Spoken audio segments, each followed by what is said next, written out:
لا حول ولا قوة إلا بالله العلي العظيم. أعوذ بالله من الشيطان الرجيم. بسم الله الرحمن الرحيم. الحمد لله الذي لا يبلغ من حقه القائلون ولا يؤذي أمره العادون ولا يؤدي حقه المجتهدون الذي لا يدركه قوت الحمم ولا يناله قوس الفطن الذي ليس لصفته حد محدود ولا نعت موجود ولا وقت معدود ولا أجل ممدود فطر الخلائق بقدرته ونشر الرياح برحمته ثم الصلاة والسلام والتحية والإكرام على السيد النبي الأمي العربي الهاشمي القرشي المكي المدني المبتهي والتهامي السيد البهي والسراج المضيء الكوكب الدري صاحب الوقار والسكينة المدفون بأرض المدينة العبد المعيد ورسول المصدق المصطفى الأمجد والمحمود الأحمد حبيب إله العالمين وخاتم النبيين وشفيع المذنبين ورحمة للعالمين أبي القاسم محمد وآله الطيبين الطاهرين المعصومين المظلومين المنتخبين الساهرين الشاكرين ولعنة الله على أعدائهم وغاصب حقوقهم ومنكر فضائلهم ومناقبهم ومصائبهم وعظمتهم وولايتهم أجمعين. أما بعد فقد قال الله تعالى وتبارك في كتابه الكريم وهو أصدق القائلين قوله الحق. بسم الله الرحمن الرحيم. الله ولي الذين آمنوا يخرجهم من الظلمات إلى النور. سلسلہ مجالس کی آخری نشست ہے. آنے والی رات عاشور کی رات کربلا والوں کی ظاہری حیات کی آخری رات. محترم یہ مجالس کا طفیل ہے جس کی بنیاد پر اسلام باقی ہے، دین باقی ہے. کیونکہ ان مجالس میں ہم ذکر قرآن بھی کرتے ہیں، ذکر تاریخ بھی کرتے ہیں، ذکر عقائد بھی کرتے ہیں اور تقویٰ و پرہیزگاری کی دعوت بھی دیتے ہیں.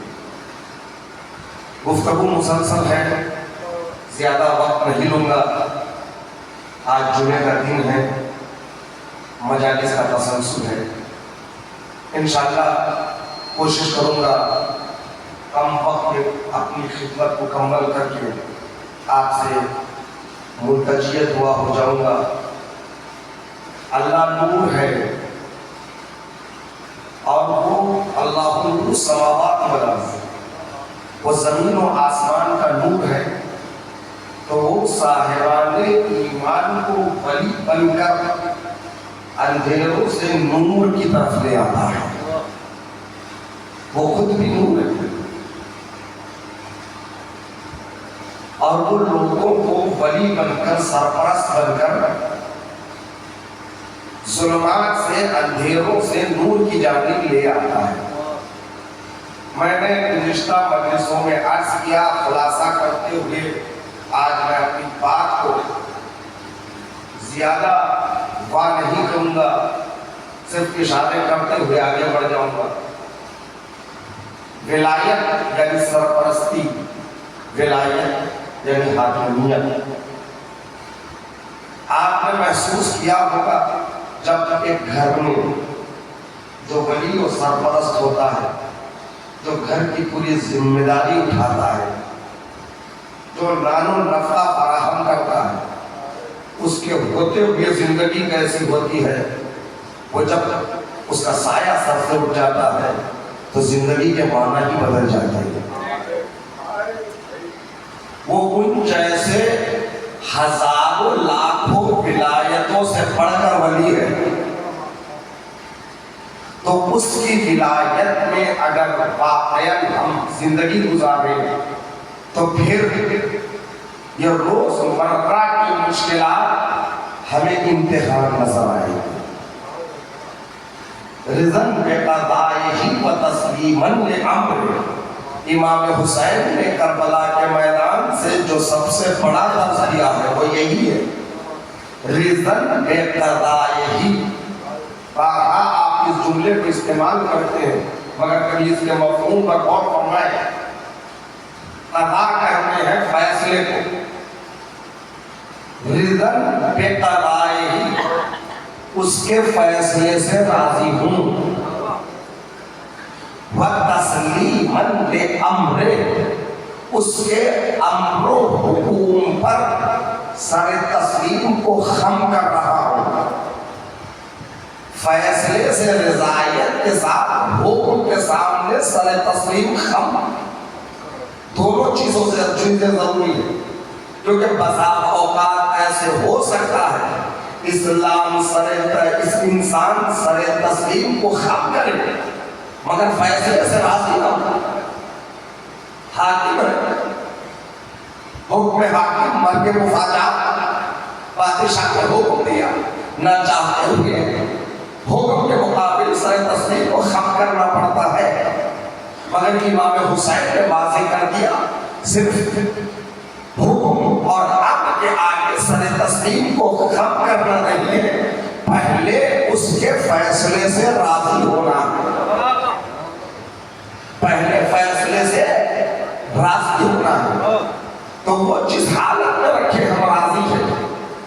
عزیزان محترم، آج اس مجلس سے یہی پیغام لے کر جائیں، زندگی میں کوئی ہمیشہ خوش نہیں رہتا، نہ فقیر نہ امیر، نہ غریب نہ بادشاہ، زندگی نہ ہمیشہ لذات سے پر رہنے کا نہیں ہے، پروردگار عالم نے لذتوں کو جنت میں رکھ دیا۔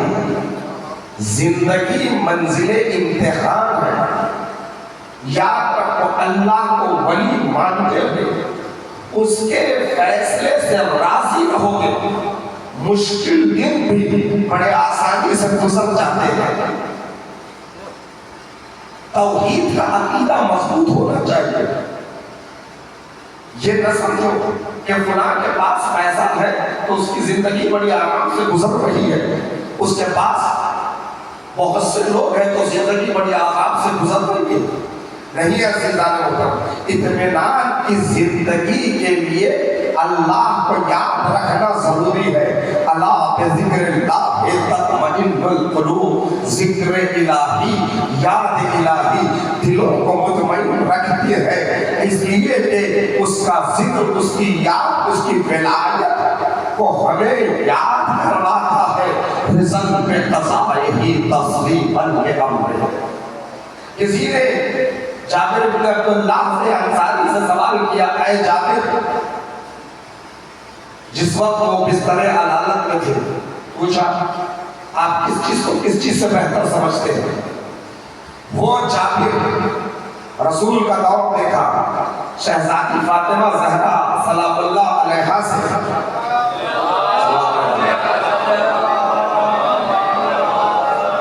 حدیث نہیں، اور سب سے اہم حدیث کے ساتھ جابر بن عبداللہ انصاری،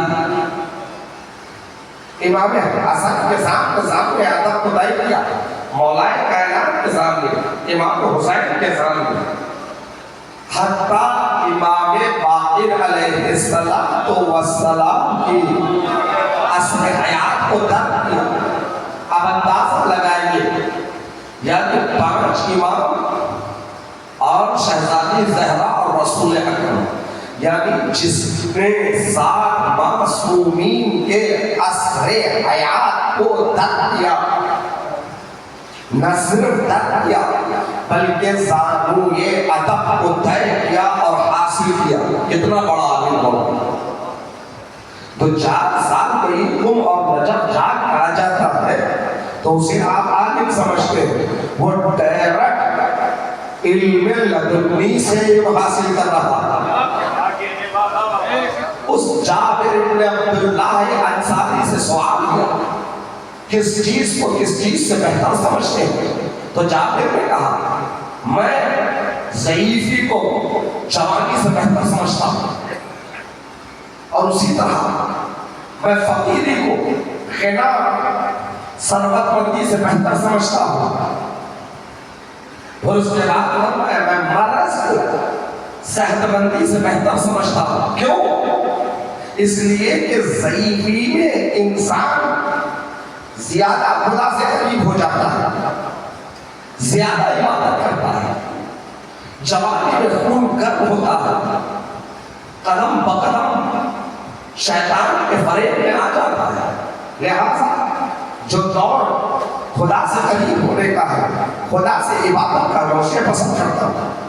اور اسی طرح جب انسان کے پاس کچھ نہیں ہوتا ہے تو وہ خدا سے متصل ہوتا ہے۔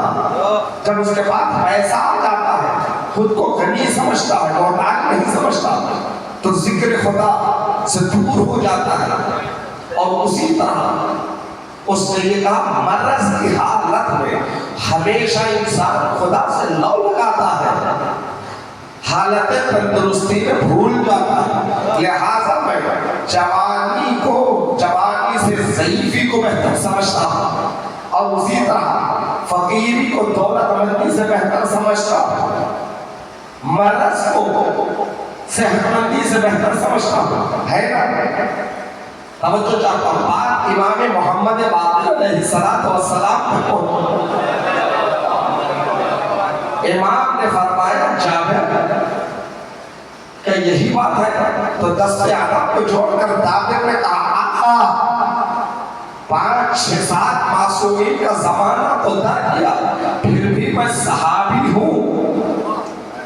جہاں سرحد صحابیت ختم ہوتی ہے وہیں سے پرواز امامت کا آغاز ہوتا ہے۔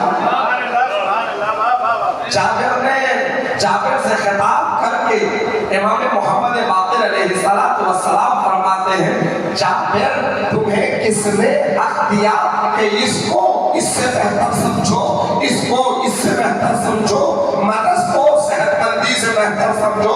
آقا حاضر ہے، شاگرد بستر علالت پر ہے، پھر بھی درس لینے کے لیے حاضر ہے۔ تو امام نے کہا تمہیں حق نہیں یہ کہنے کا میں اس کو اس سے بہتر سمجھتا ہوں، اس کو اس سے بہتر سمجھتا ہوں، اس کو اس سے بہتر سمجھتا ہوں۔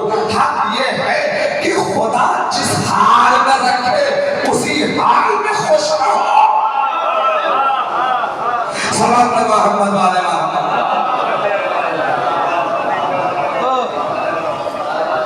جوانی عطا کی اس میں خوش رہو، اللہ کی عبادت کرو۔ فقیری ہے تو اس میں خوش رہو، اللہ کی عبادت کرو۔ اللہ نے تمہیں دنیا دی ہے، دنیا کے نعمتیں دی ہے، تو اس سے فائدہ اٹھاؤ۔ دنیا کی نعمتیں کافروں کے لیے نہیں ہیں، نافرمانوں کے لیے نہیں ہے۔ آپ اچھی زندگی، اچھی لائف اپنی سیٹل کرو، یہ ایمان کے خلاف نہیں۔ اچھا کپڑا پہننا، اچھی گاڑی رکھنا، اچھا بنگلہ بنانا، یہ کوئی ایمان کے خلاف نہیں ہے۔ پیسہ ہے ٹھنڈے کپڑے پہن رہے ہیں، پیسہ ہے اچھا گھر نہیں رکھتے، اچھی گاڑی نہیں رکھتے، نہیں عزیزان محترم، اچھا کھاؤ، اچھا پیو، اچھے گھر میں رہو، اچھا طریقے زندگی گزارو۔ اللہ نے پیسہ دیا ہے تو اسی دنیا میں صرف کرو، مگر عزیزان محترم ایمان کی نشانی یہ ہے جو دیا ہے ان پہ انفاق کرو، جو دیا ہے انہیں اس میں انفاق کرو، یعنی استعمال کرنا یہ اس کے اللہ کی مخالفت یا ایمان کے خلاف نہیں۔ زندگی اچھی گزارو مگر اپنے لیے دوسروں کو دکھانے کے لیے نہیں۔ زندگی اچھی گزارو مگر حرام کے پیسے سے نہیں۔ زندگی اچھی گزارو مگر تمہیں یہ اچھی زندگی یاد خدا سے دور نہ کر دے۔ جو چاہتا ہوں تمہیں اچھی زندگی گزارنے سے کس نے منع کیا؟ گھر اچھا بناؤ، کپڑے اچھے پہنو، غذائیں اچھی کھاؤ، اچھی زندگی. عزیزان وطن، دولت خراب بھی نہیں اچھی بھی نہیں، یہ آپ کے طریقہ استعمال پر ہے. اگر یہ چیز اچھی نہ ہوتی تو پروردگار عالم سلیمان کو نہ دیتا، بری ہوتی تو سلیمان کو نہ دیتا، اچھی ہوتی تو فرعون کو نہ دیتا. ایک پیغام دینا چاہتا ہوں آپ کو، بس اسی پیغام پر گفتگو کو ختم کر دوں گا، کوئی بحث نہیں چھڑوں گا. جوانوں، میں آپ کا شکریہ ادا نہیں کر سکتا اور میں اس لائق بھی نہیں ہوں. میں کون ہوں؟ رات بھر کی جلوسوں کے بعد فرش عزا پر آنا یہ اس بات کی دلیل ہے، ان لقتل الحسین حرارۃ فی قلوب المؤمنین لا تقنطوا ابدا. شہادت حسین ابن علی سے دلوں میں ایک ایسی حرارت پیدا ہوگی جو قیامت تک ساز نہیں پڑے گی. یہ حسین، یہ رسول اسلام کی گارنٹی ہے. یہ گرمی ہی ہے جو فرش عزا تک آپ کو کھینچ کے لائے. زندگی سے اصول یہیں سے سیکھنا. اس لیے کربلا جہاں بظاہر سروں پر منڈلاتی ہوئی موت نظر آ رہی ہے، مگر اسی موت کے وادی سے حسین ابن علی نے حیات کے وہ اصول عطا کیے ہیں جو قیامت تک مزدور نہیں ہو سکتی. حیات کی راہ جینے کا طریقہ حسین نے بتایا نا، یہ کہہ کے بتایا جیو تو عزت سے جیو. توجہ چاہتا ہوں، حسین نے بتایا کہ مشکلات میں زندگی کیسی گزاری جاتی ہے. جو موحد ہوگا وہ حسینی ہوگا، وہ کبھی زندگی کے پریشانیوں سے پریشان نہیں ہو سکتا، حالات سے پریشان نہیں ہو سکتا. آپ اور ہم یہ گمان کرتے ہیں جس کے پاس پیسہ زیادہ ہے اس کی زندگی اچھی ہوتی ہے. آپ کو شاید یہ پتا ہے مجھ سے پہلے ڈپریشن میں انسان کب چاہتا ہے؟ جب دنیا کے حالات سے مایوس ہو جاتا ہے تو ڈپریشن کا شکار ہو جاتا ہے. آپ کو معلوم ہے دنیا میں سب سے زیادہ ڈپریشن کی دوائیں کہاں بنتی اور بکتی ہے؟ ڈپریشن کی دوائیں دنیا میں، میں اپنی طرف سے نہیں کر رہا ہوں بلکہ آپ بھی سرچ کر سکتے ہیں، ڈپریشن کی دوائیں سب سے زیادہ امریکہ اور یورپ میں بنتی ہے. وہی استعمال ہے. ان کے پاس دولت ہے کہ نہیں، سرمایہ ہے کہ نہیں، پیسہ ہے کہ نہیں، یہ تمام چیزیں ہونے کے بعد بھی ان کا ڈپریشن میں جانا اس بات کی دلیل ہے، ڈپریشن کی دوائیں کھا کر جینا اس بات کی دلیل ہے کہ زندگی میں سکون نہیں ہے. زندگی میں سکون نہیں ہے تو یہ بات دل سے نکالو. پیسہ ہے تو سکون ملے گا نہیں. زمانے کو توحید کی نظر سے دیکھو، زمانے کو کربلا کی نظر سے دیکھو. کربلا کی نظر سے دیکھنے کا مطلب کیا ہے؟ رزق میں قضا یہی و تسلیم بندے ہم. یہ ہے نگاہ کربلا. کسی فلسفی نے خوب کہا جو واقعہ خارج میں وقوع پذیر ہوتا ہے وہ واقعہ اہم ہو سکتا ہے، مگر اس سے زیادہ اہم اس واقعے کو آپ کے دیکھنے کا نظریہ ہوتا ہے. بڑی بات کر رہا ہوں میں، واقعے سے زیادہ اہم واقعے کو دیکھنے کا نظریہ. وہ بچے ہیں آپس میں امتحان دیتے ہیں، ایک فیل ہو جاتا ہے ایک پاس ہو جاتا ہے، یا یوں اور دونوں فیل ہو جاتے ہیں. حادثہ دونوں کے ساتھ یکساں وقوع پذیر ہوا، مگر ایک نے دیکھا اب میری عزت نہیں ہے، میں کیا کروں، ندی میں کود جاتا ہے مر جاتا ہے. دوسرا سوچتا ہے کہ میں حیات بڑی ہے، ٹھیک ہے غلطی ہو گئی، دوبارہ زمین سے کھڑا ہو جاؤں گا، محنت کروں گا، سال آئندہ پاس ہو جاؤں گا. اس نے خود کو ہمت دلائی، آئندہ سال امتحان کیا، پاس ہو گئے، آگے بڑھ گئے. واقعہ زندگی میں دونوں کے ایک ہی تو کو پذیر ہوا، یہ بھی فیل وہ بھی فیل، مگر ایک نے زندگی کو ختم کر دیا، دوسرے زندگی کے ساتھ وہ کھڑا ہوا اور آگے چلا. تو عزیزان محترم یہ بات سچ ہے، واقعہ اہم ہوتا ہے مگر واقعے سے زیادہ اہم واقعے کو دیکھنے کا نظر نظریہ ہوتا ہے، اس واقعے کو آپ کس نظر سے دیکھتے ہیں، کس نظریے سے دیکھتے ہیں. تو عزیزان محترم، ہر واقعے کو دیکھنے کے الگ الگ نظریے ہوتے ہیں. تو کربلا ایک عظیم واقعہ ہے جسے ہر انسان اپنے اعتبار سے دیکھتا اور سمجھتا ہے. اسی لیے تو مکمل تصویر و شرح کتاب کربلا نہ ہو سکی. کوئی صرف تاریخی اعتبار سے کربلا کو دیکھتا ہے، کوئی مسائل کے اعتبار سے دیکھتا ہے، کوئی اخلاق کے اعتبار سے دیکھتا ہے، کوئی عرفان کے اعتبار سے دیکھتا ہے. عزیزان محترم، کربلا قرآن کی طرح ہے. قرآن کی تفسیر کرنے والوں نے اپنے اپنے ذوق کے مطابق تفسیر کی ہے، تاریخ دانوں نے تاریخی تفسیر کی ہے، اور جو عقائد اور جو حدیث کے ماہر نے انہوں نے تفسیر حدیث کی ہے. اسی طرح جو صاحبان عرفان تھے انہوں نے عرفان کی تفسیر کی ہے. کربلا کی تفسیر بھی کتاب حق قرآن کی طرح. اگر کربلا ہماری زندگی میں ہے تو پھر ایک ہی جملہ یاد رکھو، اسی پر پوری زندگی گزارو. وہ جملہ ہے رزق بقضاء یہی و تسلیم الیا. اور یاد رکھو یہاں رہنا نہیں ہے، ہر کسی کو جانا ہے. یہ ہمیشہ یاد رکھو انا للہ و انا الیہ راجعون. یہ دو جملے ایسے ہیں حسین مقتل بنا میں بار بار دہراتے رہے. ہاذا دارون، ہر لاش پر حسین یہی فرماتے تھے رزق بقضائہ و تسلیما لعمرہ. اور ایک ایسا لاشا رہا وزن میں بہت ہلکا تھا، لیکن میں کہوں گا یا علی خیبر کو انگلیوں میں اٹھانا آسان ہے،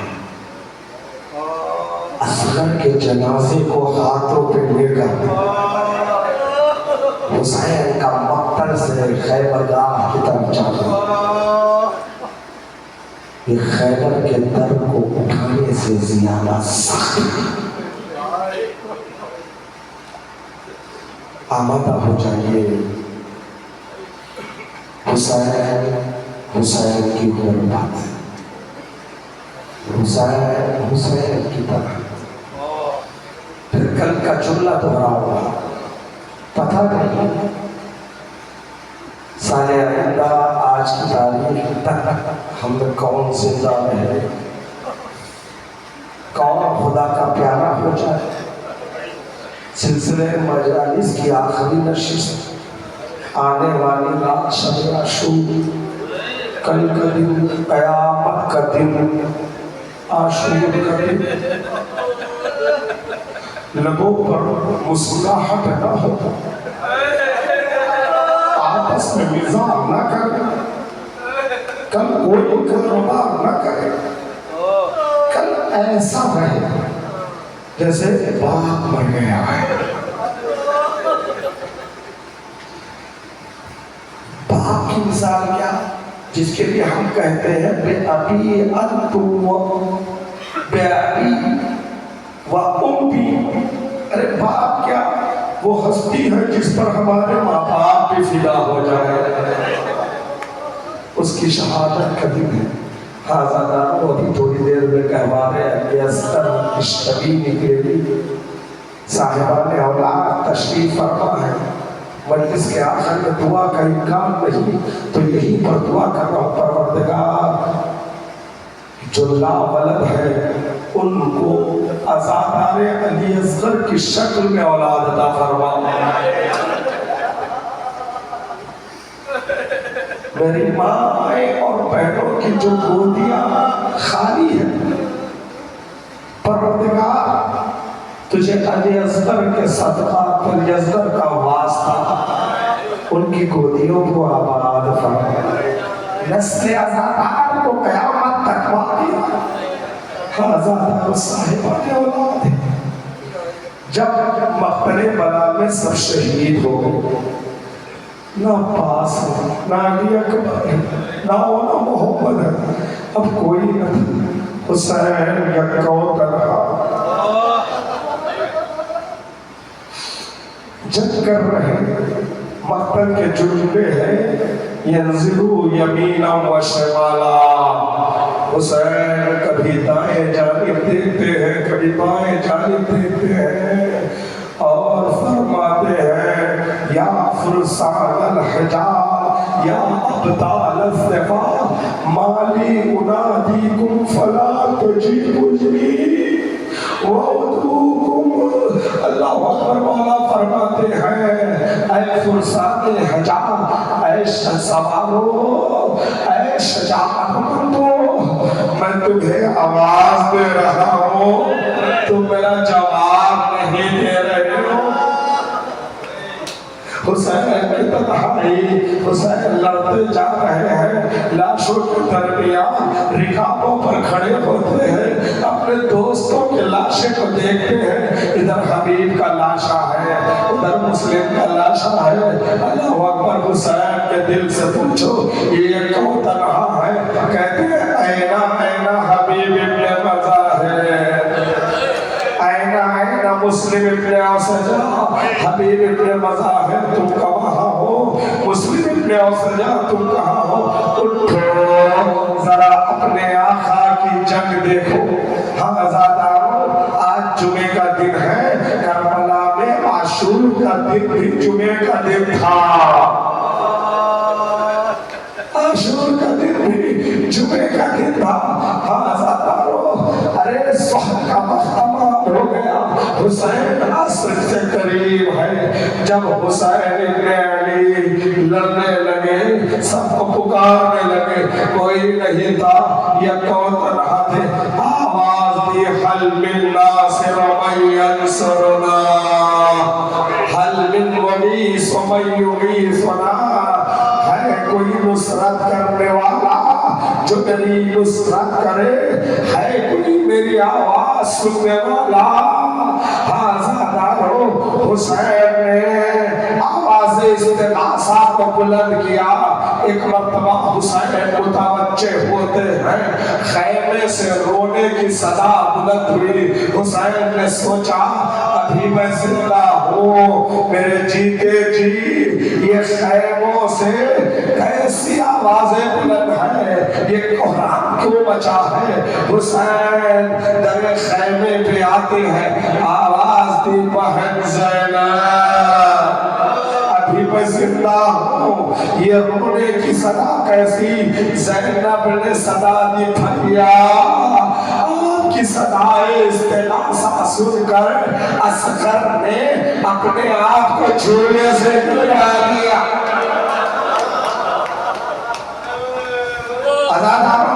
حق کی ریا تو کوئی ادا نہیں کر سکتا، مگر آوازوں کو رہا کر کے رو، آوازوں کو دباؤ نہیں۔ اللہ اکبر، عجیب مصیبت ہے، یہی وہ مصیبت ہے، یہی وہ شہادت ہے۔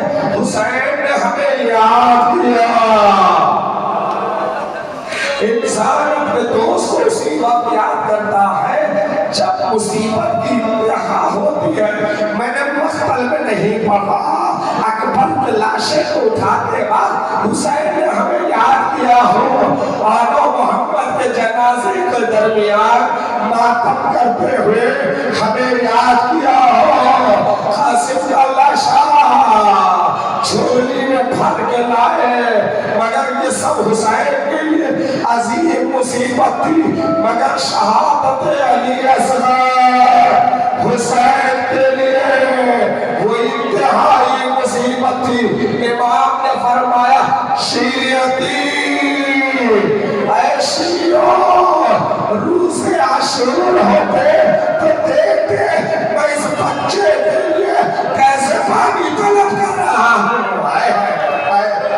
پروردگار ان آوازوں پر رحمت نازل کرو، آپ کی آوازیں بلند ہے۔ پروردگار آپ کو زیارت قلب و بلا نصیب فرما پروردگار ان میں جو بیمار ہے ہم میں جو بیمار ہے شفا عطا فرما لا ملک دولت اولاد عطا فرما سنو عزادارو حسین میرے خیمہ پہ آئے آواز دی زینب نے کہا آپ کی صدائے استغاثہ سن کر بچے نے کے حوالے سے گرا دیا حسین نے فرمایا لا میرے بیٹے کو میرے حوالے کر دو زینب نے کہا وہ کسی کی گود میں نہیں آتا ہے حسین خیمے میں گئے بچے کے کانے میں کچھ کہا خدا ہی جانتا ہے باپ نے کیا کہا اور بیٹے نے کیا سنا ایک اور موقع تھا جہاں پر ایسا عمل حسین نے کیا جب مدینے سے چلے تھے سکینہ صغرا کی غربت کو محسوس کر کے کسی کی گود میں نہیں آتا تھا وہاں حسین نے کچھ کہا بکر باپ کے آگوش میں آگے یہی کہا ہوگا بیٹا فہرست شہادت میں تیرا نام ہے کیا کربلا نہیں چلو گے آج عصر عاشور کے قریب حسین نے کہا ہوگا بیٹا تیری شہادت کا وقت آ گیا اللہ نے شعور شہادت علی اصغر باپ کے ہاتھوں میں بیٹا ہے ذرا ماں کے دل سے پوچھو ماں کے دل سے پوچھو وہ ماں جس کا 6 مہینے کا بچہ ہو ارے پیاس سے بلک رہا ہے پیاس سے تڑپ رہا ہے چولہے میں رہ جائے گا تو پانی کی پیاس سے مر جائے گا ارے ایک مرتبہ حسین نے رباب سے بس اتنا کہا شاید کوئی صاحب اولاد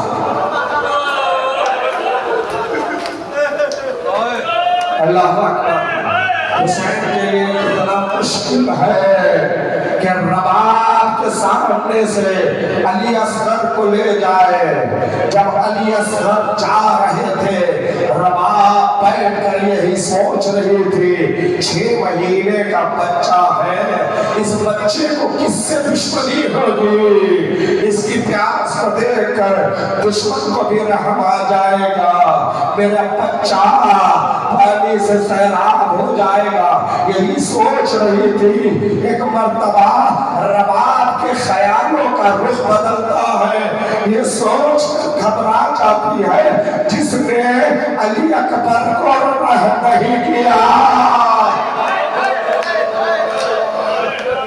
جس نے قاسم پر رحم نہیں کیا جس نے اولا محمد پر رحم نہیں کیا وہ اصغر پر کیا رحم کریں گے حضادارو حسین مقتل میں لے کر آتے ہیں ایک مرتبہ مقتل میں اصغر کو بلند کر کے کہا یا قوم اما ترونا کیف یتلذذ عطشان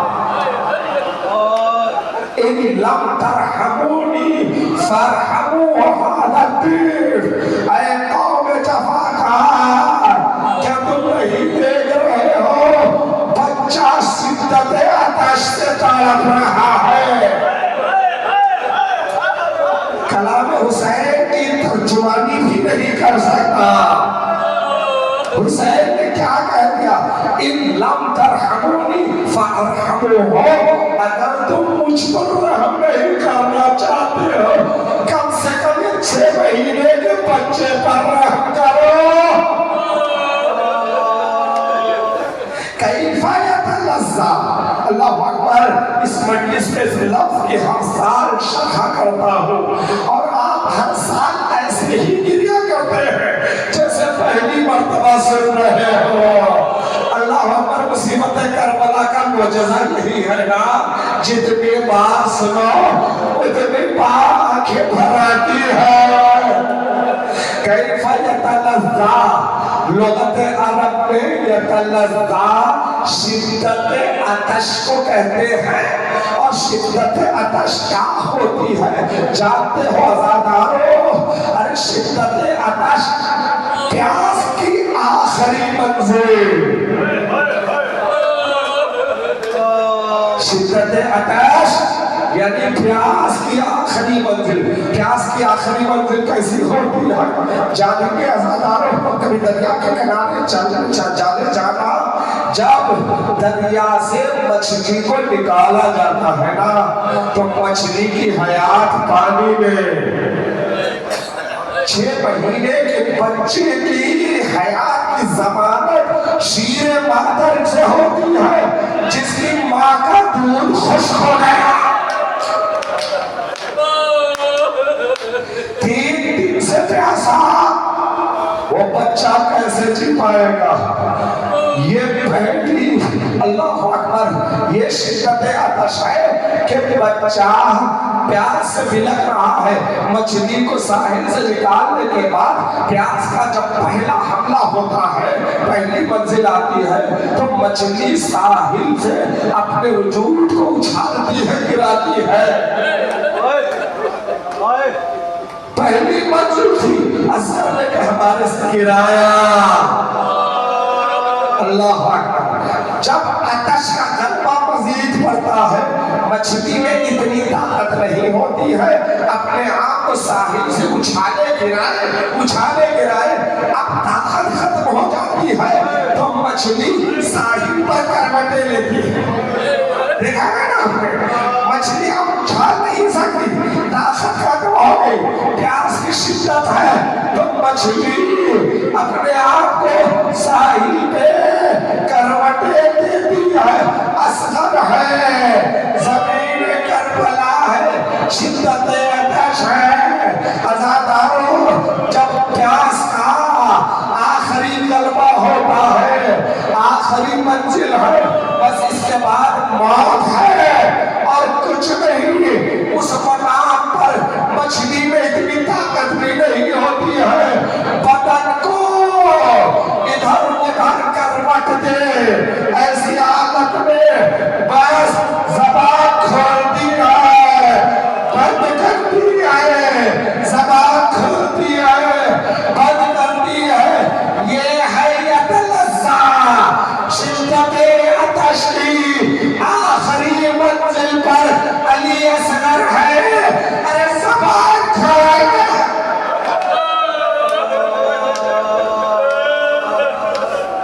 اللہ اکبر، آپ کی سماعت کے لیے آپ بلند ہیں، رونے میں کوتاہی نہ کرنا۔ حسین نے یاد کیا تو سلام بھیجو حسین پر، سلام ہو میرے مظلوم حسین۔ آپ نے کربلا میں ہمیں یاد بھی کیا، سید سجاد سے بھی فرمایا جب واپس مدینے جانا تو ہمارے شیعوں کو سلام کہنا، السلام علی الحسین وعلی علی بن الحسین وعلی اصحاب اولاد الحسین وعلی اصحاب الحسین۔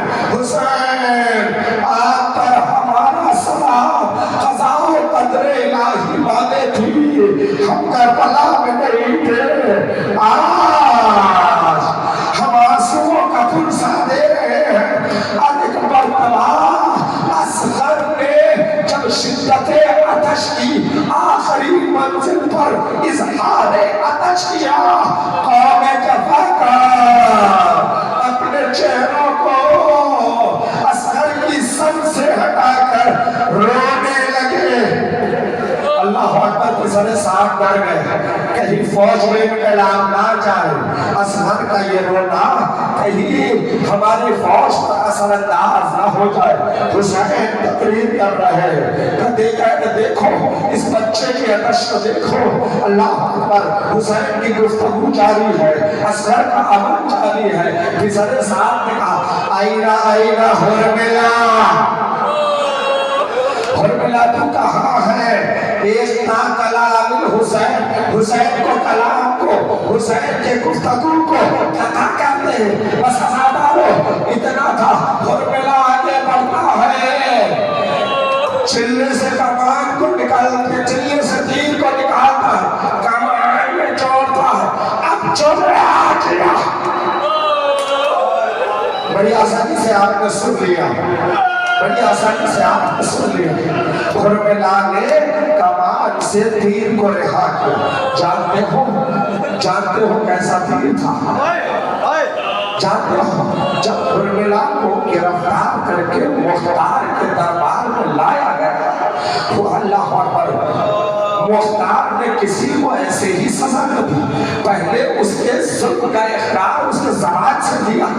جب اس نے اقرار ظلم کیا پھر سزا دی. جب حرملا دربار میں آیا ایک مرتبہ مختار نے پوچھا مختار بتا. مختار نے کہا بتاؤ حرملا تو نے کیسے اصغر کو شہید کیا. حرملا کا امیر یہ مت پوچھو اس سے جو سزا دینا ہے دے دے مگر شہادت علی اصغر کو بیان نہیں کر سکتا. مختار نے کہا بیان کرنا پڑے گا. تو اللہ اکبر جب بیان کیا تو اس تیر کا تذکرہ کیا.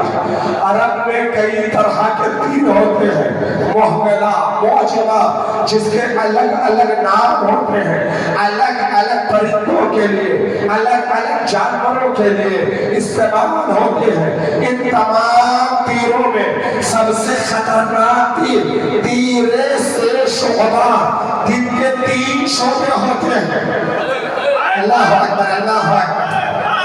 تیرے سے شعبہ 3 شعبے ہوتے ہیں. میری طرف دیکھیے تیرے سے شعبہ جس کے 3 شعبے ہوتے ہیں. عرب جاہلوں نے وہ جاہل عرب جو چھوٹی چھوٹی بات پر 40 سال لڑتے تھے.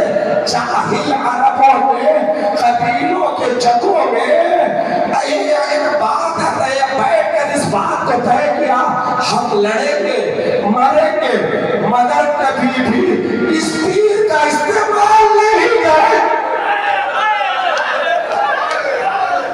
اللہ اکبر.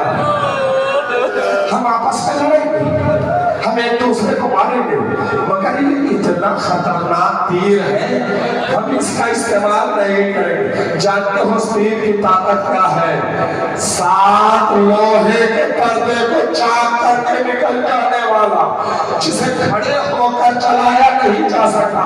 حرملا بیان کر رہا ہے اللہ اکبر اتنا بھاری ہوتا ہے. میری طرف کو توجہ کرو. میں نے جیسے ہی پسر صاحب کی آواز سنی تیروں کمان لے کر پڑا. کھڑے ہو کر چلایا نہیں جا سکتا.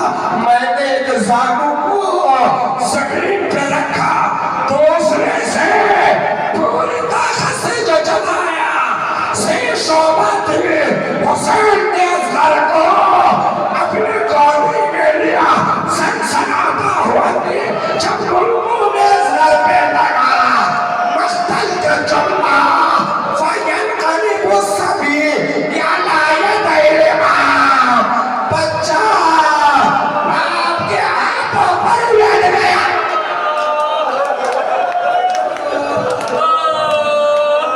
اللہ اکبر. یہ تیرے سے شعبہ پاس ہے. بچہ باپ کے ہاتھوں پر منقلب ہو گیا.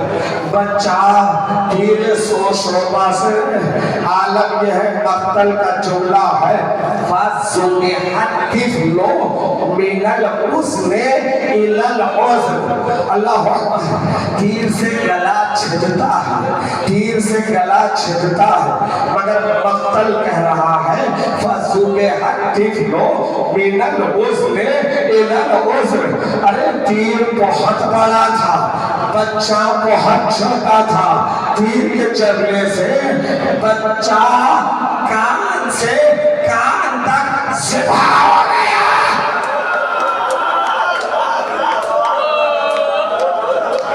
اللہ رویہ ذاتہ پروردگار کی آوازوں پر رحمت نازل کرے. شیرخوار کربلا کا ماتم ہے. باب الحوائج کا ماتم ہے. یہ اس شیرخوار کا ماتم ہے جو آج بھی اپنے جھولے سے مرادیں پوری کرتا ہے.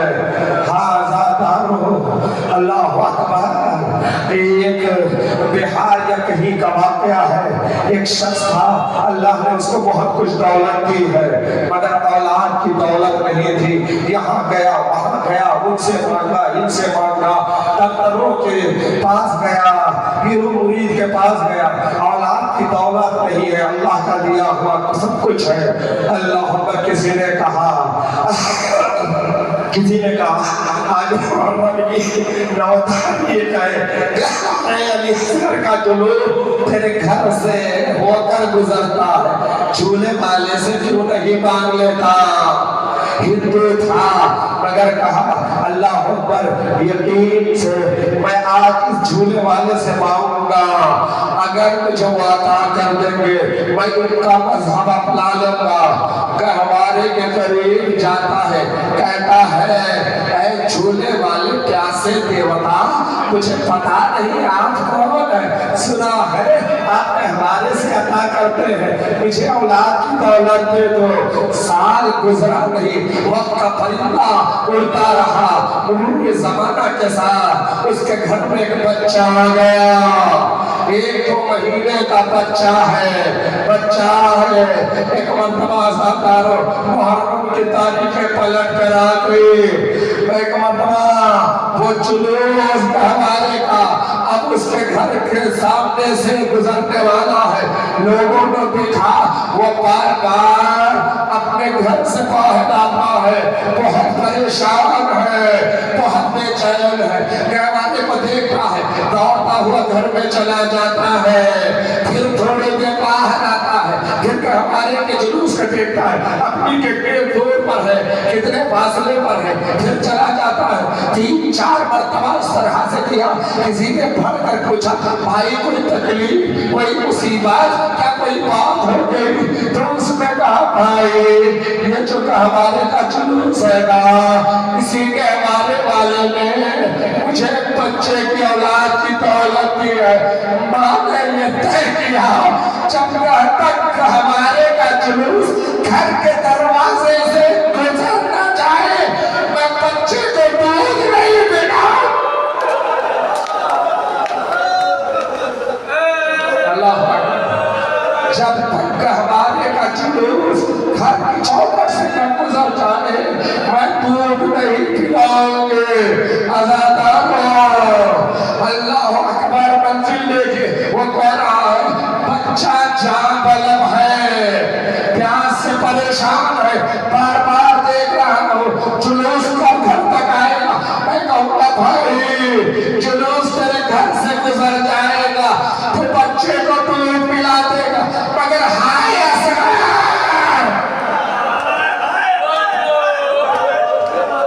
اللہ اکبر۔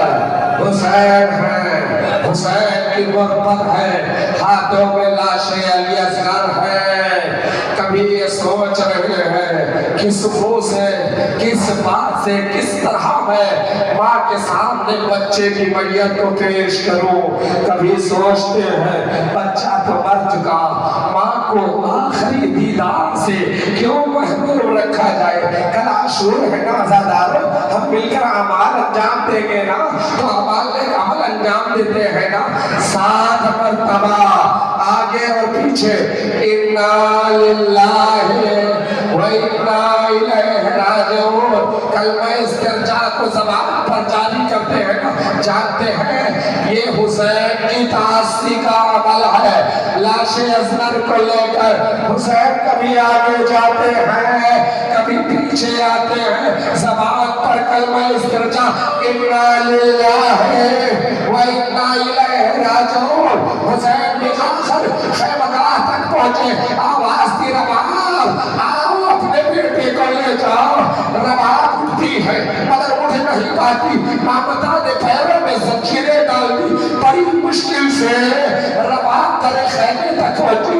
متن میں لکھا ہے رباب کے پہنچنے سے پہلے 4 سالہ ایک بچی سکینہ آتی ہے، بابا سے پوچھتی ہے بابا میرے بھیا کو پانی مل گیا نا؟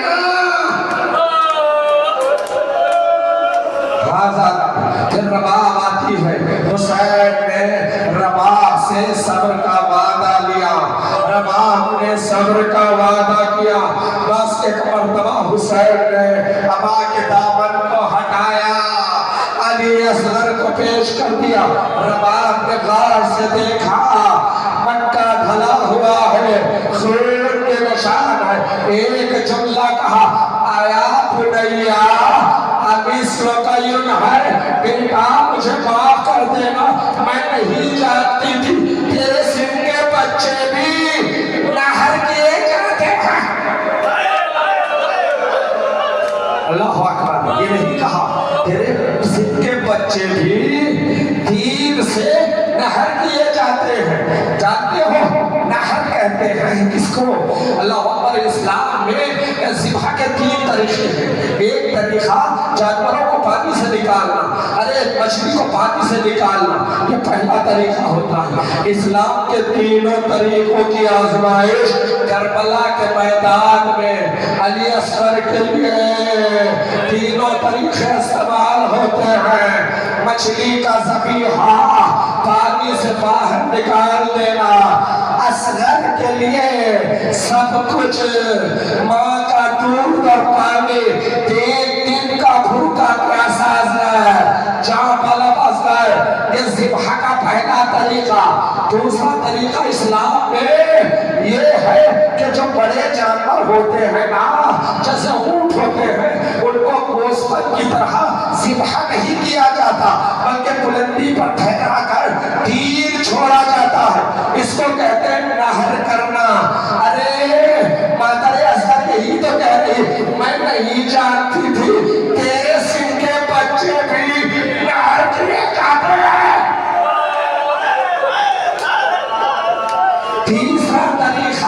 تیسرا طریقہ، ارے ذبح کرنا ہوتا ہے، گوشت کو ذبح کیا جاتا ہے۔ جانتے ہو یہ طریقہ علی اصغر کے لیے کب استعمال ہوا؟ جب اصغر شہید ہو گئے، حسین پشت خیمہ جاتے ہیں، چھوٹی سی لہر کو کھوپڑی، ارے لہر کا کھوپڑا کیا، صحرائے کربلا ہے، گرم مٹی کو ہٹایا، لاش اصغر کو رکھا، اصغر کی میت پر مٹی ڈالنے لگے۔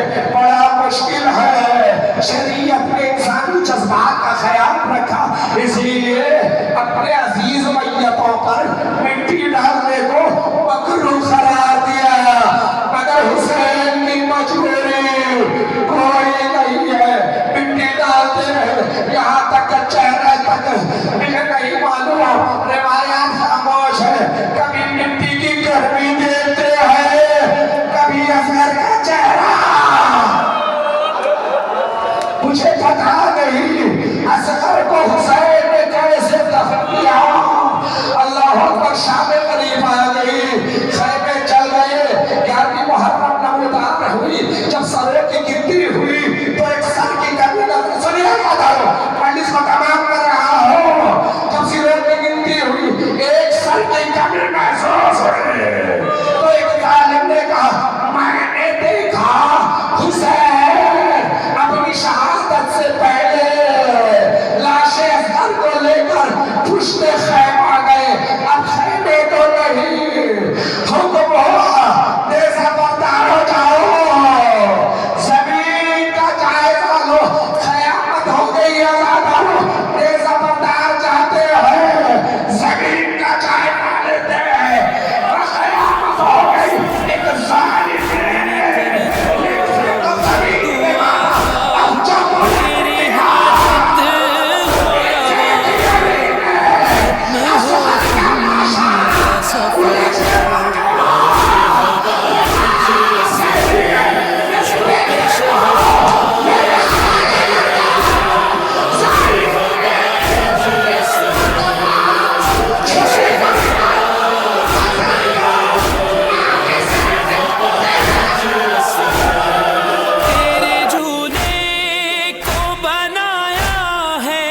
وسیلہ مولا، آنسوں سے تجھے لکھتے ہیں عریضہ مولا، بس حقیقت ہے یہی مولا، ممکن ہے سبھی آپ چاہیں تو اگر